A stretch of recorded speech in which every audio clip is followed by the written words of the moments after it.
8:15 a.m., October 7th, Trustees meeting, cemetery. Thank you, Lisa. Present today is Terry Driscoll, Steve Pender, Jed Dolan, Joe Reardon, Lisa Ahern, and absent is Jim Coyne.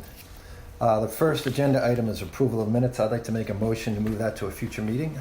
I will second that motion. All in favor? Aye. Opposed? Thank you. The second item is a consent agenda. On the consent agenda today, we have the banking summary and the increments report. Is there any comment? If not, a motion to approve. Move to approve. Second? I'll second it. Thank you. All in favor? Aye.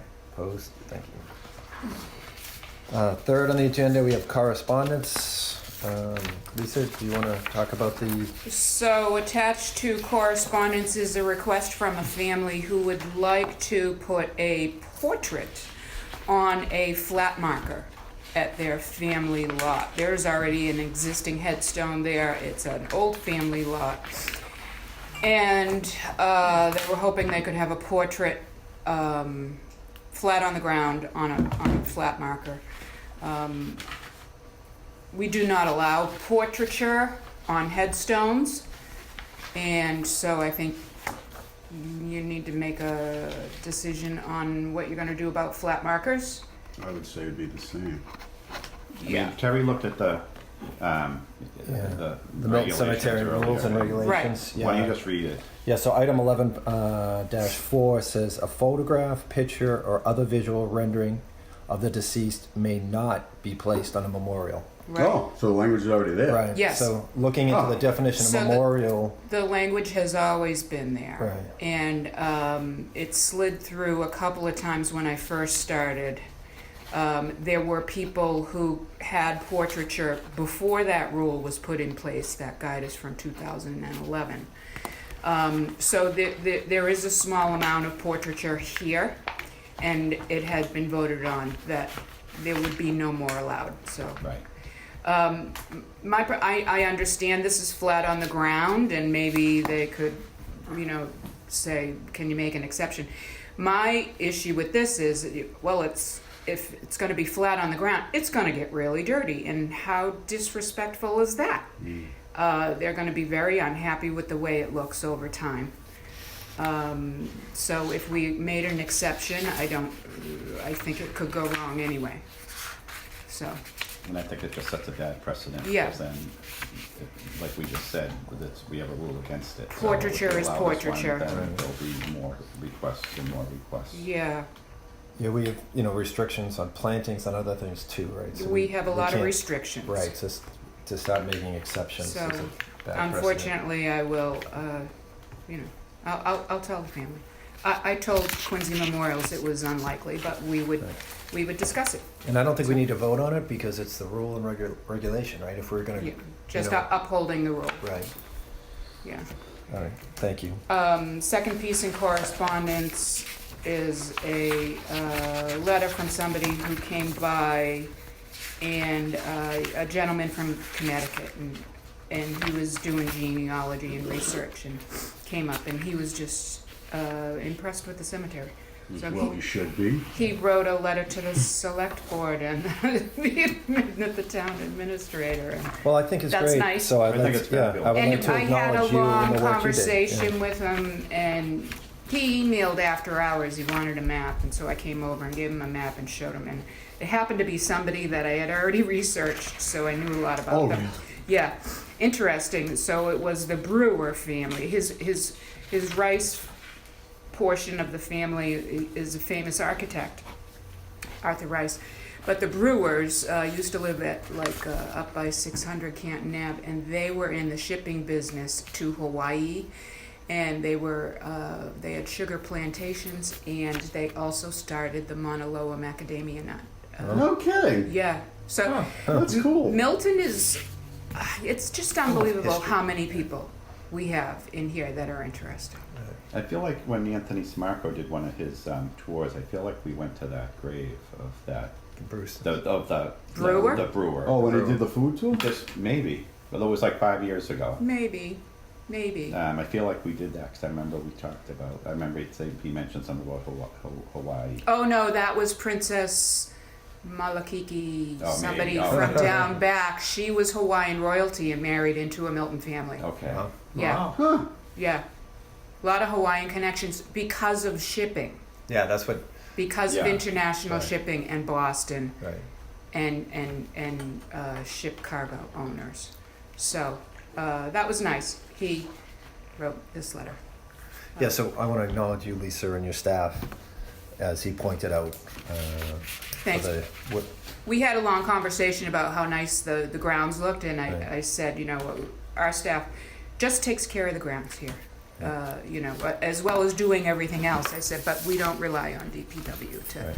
to help us. well, and I think it's important that he pointed out that the Milton Cemetery stands as a testament to the importance of having town-owned cemeteries managed as an independent department. Yeah, You know? yeah. Did you coach him Yeah, on that? proof- Did not. Really? He's an astute young man. Okay. Where is this? Where is like this plot? Like, is it?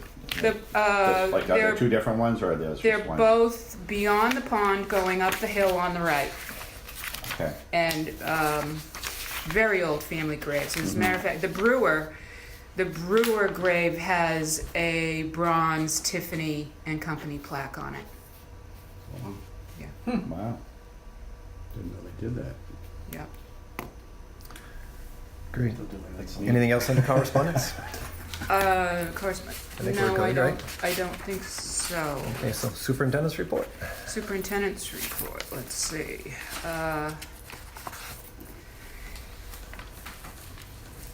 Stonewall on Center Street, going towards Fontbonne, had been minimally compromised, and now it looks like somebody has backed into it, potentially an Amazon truck or a construction truck. Anyway, it needs a little attention. I'll have to get some contractors to come out and take a look and fix the stone wall. It is not the big granite blocks, it's the field stone portion of the wall. So it's the newer portion. It should be fixable. Is that the type of thing Mike Papil could look at? I don't think so. It's not a dry laid stone wall. Yeah. He's not really in the repair. He's not really a stonemason. He's Right. not really in the repair Right. business. He which brings me to another point on this report, is that he reached out to me and said they intend to finish the dry laid stone wall before the first snow flies. Great. So that'll be great to have that finished. Is he going to bring in another team of volunteers, or just do he- it himself? Or? He's got volunteers that have proved to be very good, who were on the first go-round, and he's inviting level 1 and 2 wallers from the Stone Trust Great. to come and hone their skills while they finish the wall here. Great. So, we are having a book signing with Anthony San Marco at the library on October 28th, which I think is like a Wednesday or Thursday night. Might be a Tuesday night. Might be a Tuesday night? Hey, Okay. Rain Man. No, because my Okay. So, I hope to have good turnout for that. And the only other thing is that Joe Reardon asked that I resume my planning of a scattering garden, which has been long awaited and I have put on the back burner. Let's put that on next month's agenda for a discussion. I have several ideas. One of them is that it should not be just a scattering garden. Copeland Garden is filling up, and Great idea. we should probably plan another Copeland Garden type area with a scattering garden incorporated in it. So And we would charge for the scattering garden, like we. yeah, it's a service, Yeah. and they, there would be an opportunity for the family, if they wanted to pay the money, to have the name engraved somewhere Sure. within the scattering garden. So that can be discussed next meeting. Yeah. I apologize, I didn't run that through you first, Terry. No, that's fine. That's I like that.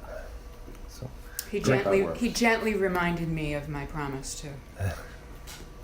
I think it's good. You've had a lot That's going on, so I think that reviewing this and Well, thanks.